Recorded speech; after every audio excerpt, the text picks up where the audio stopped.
أنس باعت بيقول أنا عندي 26 سنة، بحب بنوتة حب مش هبالغ لو قلت أراهن الدنيا كلها إن في راجل بيحب بنت زي ما أنا بحبها.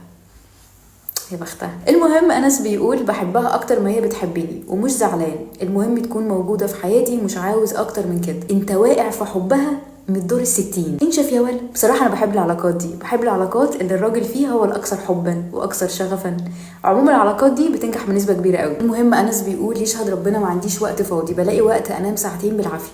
ومع ذلك لما عرفت إنها بتحب، بصوا بقى رجالة لما بتحب، لما عرفت انها بتحب المسلسلات التركي والافلام بقيت بتابع اللي هي بتتابعه، رغم اني ماليش خلق وماليش في الجو ده خالص، بس حسيت ان ده هيبسطها عملته. وتعلمت تركي عشانها، عشان ابقى فاهمها وما تحسش اني بعيد عنها. وحفظت افيهات الافلام لانها بتحبها وكل هزارها بيها.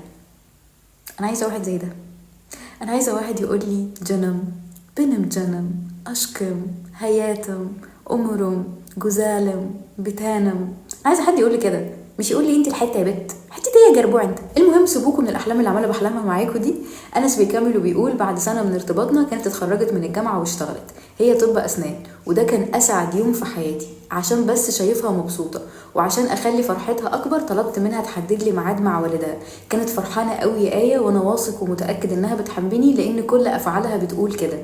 ربنا يكمل لكم على خير. بس خلي بالك بقى وانت رايح تتقدم لها هتحط لك بيحطوا ايه في القهوه؟ ملح. بتحط لك ملح في القهوه وهتصورك فيديو وتشوفك وانت بتشرب القهوه وبتستحمل مر القهوه قد ايه بالملح بتاعها، وده هيثبت لها قد ايه انت بتحبها. الطقوس التركيه دي انا عارفاها كويس. انس بيقول رحت قابلت باباها، اهلها صعبين جدا يا ايه، خصوصا ابوها راجل متطلب وطماع ومش مراعي اني شاب في بدايه حياتي. هما مستواهم المادي متوسط لكن اعلى من مستوايا، علشان كده انا بشتغل اليوم كله علشان اقدر اجيب لها اللي هي عايزاه. ربنا يكرمك. المهم انس بيقول لما قعدت معاه قال لي مبدئيا كده انت عارف بنتي بتاكل بكام في اليوم؟ ايه ده؟ انا طول عمري اسمع انت عارف بنتي مصروفها كام في الاسبوع، بنتي مصروفها كام في الشهر، لكن اول مره اسمع انت عارف بنتي بتاكل بكام في اليوم. عيب يا حاج الكلام اللي انت بتقوله ده، عيب في حق بنتك وفي حقك قبل ما يكون عيب في حق انس. انت عارف انا مصاريفي كام في الشهر؟ مش بس كده، عمو كمان بيقول له انت عارف بنتي بتلبس بكام؟ يعني بتلبس بكام؟ وفي اليوم برضو ولا في الاسبوع؟ انت عارف اكلي وشربي ولبسي كام في الشهر؟ الحاج بيقول له انت عارف مصروفها كام؟ انت عارف قسط الهمر كام في الشهر؟ وبعدين بقى في الراجل ده بتصحيه ما يصحش كده. مش بس كده، الحاج كمان بيقول له انت عارف بنتي اتصرف عليها كام طول عمرها؟ طول عمرها. ايه الكلام اللي انت بتقوله ده يا حاج بس؟ وهل انت فاكر صرفت على بنتك كام طول عمرها؟ وهل دي كلمه ينفع تتقال اصلا يا حاج؟ مالك يا حاج؟ فيك ايه؟ طيب الف سلامه حبيبي، الف سلام. المهم انس قال له انا عارف طبعا يا حاج ان اتصرف عليها كتير، وان شاء الله ربنا يقدرني وما خلاهاش محتاجه حاجه. فالحاج رد عليه وقال له بص يا ابني انا مش هقول لك احنا بنشتري راجل والكلام الاهبل ده. الله الله الله الله. طب ليه الغلط يا حاج؟ طيب وبعدين هي مش كانت المفروض احنا بنشتري راجل؟ الحاج ده كرياتيف بصراحه. الحاج بيكمل وبيقول ده كلام اهبل ان الاهل بيضحكوا بيه على بعض لما يعني بيروحوا وبيقولوا احنا بنشتري راجل، فالحاج مش عاجبه ويقول ده كلام اهبل والاهل بيضحكوا بيه على بعض، لكن انا راجل واقعي ودغري، انت راجل دبش يا حاج بامان. الحاج بيكمل وبيقول انا بنتي دكتوره وبتشتغل وبتقبض. انس رد وقال لحد كده انا ما كنتش فاهم حاجه خالص وكنت لوحدي، اهلي ما جوش معايا، وده بناء على طلبه هو، طلب يشوفني لوحدي الاول. فانا قلت له طلباتك يا عمي. رد عليا وقال لي العفش بالنص، وانا وافقت. وقال الذهب هيتكتب جرامات في القايمه، وانا كمان وافقت. في ناس بتكتب الذهب مثلا جابت ب100,000 او 150 بتكتب في القايمه، في ناس تانية لا تقول لك لا انا هكتبه جرامات على اساس انه ممكن يزيد، يعني بيستثمروا. يعني ركزوا بقى في الحته اللي جايه دي. الحاج خيروا ما بين حاجتين. انس بيقول خيرني، اول حاجه يحسب اللي صرفه على بنته طول عمرها وادفعه له، او لو مش هقدر اعمل كده امضي على وصل امانه ابيض يضمن لهم اني متنازل عن مرتبها مدى الحياه لاجل غير مسمى. انا قعدت 10 دقايق اول ما قريتها استوعب هو الحاج عايز ايه. الحاج عايز ياخد الفلوس اللي صرفها على بنته طول ال25 سنه، ولو العريس مش قادر يدفع حاجه زي كده خلاص يبقى مرتب بنتي اللي انا علمتها وصرفت عليها انا اولى بيه. وعشان اضمن ان انت بعد سنه او 2 من الجواز ما تقوليش لا انا عايز مرتب مراتي، فهتمضي لي وصل امان عشان لو رجعت في كلامك في الاتفاق اعرف ان انا اسجنك. مهم انس بيكمل وبيقول انا اقسم بالله يا ايه مرتبها ده مش في دماغي اصلا ولا عمري فكرت فيه. انا انصدمت وضحكت في نفس الوقت، اللي هو ازاي يعني هتحسب مصاريفها؟ حضرتك كاتبها مثلا ولا هتعمل ايه؟ يا حاج فعلا هتحسب مصاريفها طول عمرها ازاي؟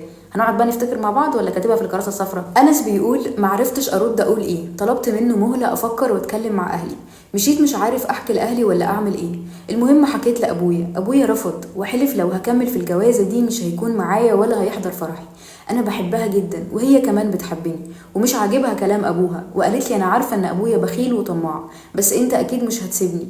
انا مش عارف اعمل ايه، وكلمت ابوها في التليفون اكتر من مره وحاولت معاه يغير طلباته لكن مفيش فايده. ما تقوليليش اسيبها عشان انا ممكن اموت لو اتخيلت بس انها ممكن تروح لحد غيري، وفي نفس الوقت مش عاوز اعمل حاجه غصب عن اهلي وحاجه تضرني بعدين. ساعدوني بالله عليكم، انا دماغي وقفت من كتر التفكير وما باخدش راي حد الا ويقول لي سيبها وربنا هيعوضك. مبدئيا انا مش هقدر اقول لك تعمل ايه وما تعملش ايه، لكن انا دوري ان انا انور لك بس كذا حته كده وانت في الاخر اللي هتاخد القرار. انا حاولت ادور في كلام ابوها عن اي كلام افهم منه انه عايز يضمن حق بنته، وده شيء ما يزعلش، لكن للاسف كلام ابوها كله انه عايز يلم الفلوس اللي صرفها على بنته على مدار ال 25 سنه، وده بخل وطمع ونتانه. وخدها قاعده يا انس، مفيش راجل طماع وبخيل بيبقى جدع، ما بيطلعش النقص كله غير من البخيل والطماع. انسان اناني بيدور بس على نفسه، حتى بنته مش مهمه بالنسبه له. اللي عايزه اقوله ان انا ما عنديش مشكله في انك تسيب مرتب البنت لابوها، دي حاجه مش بتاعتي، دي حاجه بتاعتك لو انت راضي اعملها. لكن اللي عايزه اقوله اوعى اوعى اوعى تمضي وصل امانه. الحياه الزوجيه ما بتخلاش من المشاكل، والستات ساعات هرموناتها بتسوحها ومصارين البطن بتتخانق، انت ما تضمنش بكره في ايه، فليه تبدا حياه وانت صباعك تحت ضرس حد او حد لو دراعك؟ حتى لو ما اتخانقتوش على المرتب بعد الجواز مع اي مشكله، ما عندهوش مشكله خالص يهددك بالوصل اللي معاه او يسجنك حتى بيه، ومراتك مش هتقدر تعمل لك حاجه لانه في الاول وفي الاخر ابوها. وربنا ما يوريك انسان لما يشوف نفسه على اخوه الانسان، خصوصا لو كان الانسان ده في الاصل نتن. فالكرة في ملعبك والقرار قرارك، هتقدر تستحمل كل عواقب الامور اللي تخيلناها مع بعض دي قدام في المستقبل؟ توكل على الله. مش هتقدر تستحمل فهو قرارك في الاول وفي الاخر. بس عايزه اقول حاجه صغيره، البنت هي وسيله الضغط الوحيده على باباها، لو تقدر او ليها تاثير عليه انه يغير طلباته فيبقى شيء جميل جدا. ما تنسوش تسيبوا ارائكم في الكومنتس، لربما يكون في اراء في الكومنتس تقدر تفيدوا اكتر مني، واشوفكم ان شاء الله على خير الفيديو اللي جاي. باي باي.